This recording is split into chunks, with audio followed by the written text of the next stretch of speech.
Greetings, Ben Murray here with another edition of SaaS Metrics School. Welcome. Hope everyone's doing well.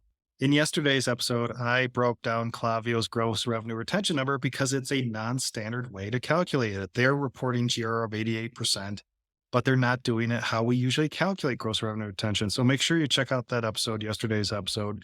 But today we're talking net revenue retention rate and how Klaviyo does this. Now they're reporting 119% net revenue retention, a great number. And so how are they calculating it? Well, they are looking at revenue retention on a cohort basis.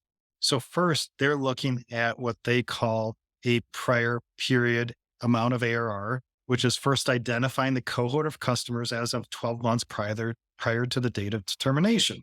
So they then look at the ARR that they landed from those customers and then look at current period ARR, which is again 12 months from that prior period ARR. Now it gets a little bit wordy here. If you read through this, it makes sense, but basically cohort based over a 12-month period.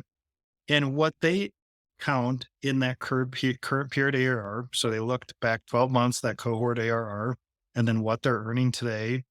And they look at the layers of MRR that they're winning are, as part of that customer cohort as of today. So they include, of course, expansion, which is key to NRR. They include price increases that push through their customer base in that cohort. They look at deactivations. They look at reactivations during the applicable 12-month period.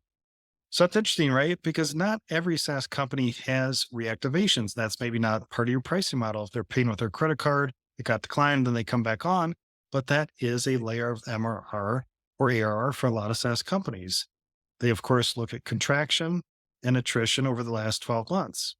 So a lot of, you could say, what I call layers of MRR happening within their customer base, and they're including that as part of their current period ARR and their net revenue retention number. So, of course, they do those calculations and figure out net revenue retention.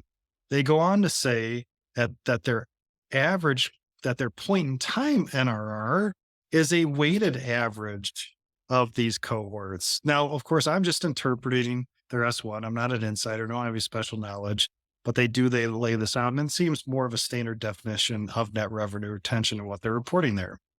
But at its most basic level, net revenue retention, we're looking at expansion, churn, and contraction over an amount of ARR that's, we'll say, our previous period's ARR. In this case, they're going back 12 months and doing it on a cohort basis. So they're reporting 119% net revenue retention, and seems pretty standard, but just a few more layers of MRR than maybe a lot of SaaS companies have. And make sure you check out yesterday's episode on how they calculate GRR, because I'd say that is non-standard. So that's it for today's episode on Klaviyo's net revenue retention.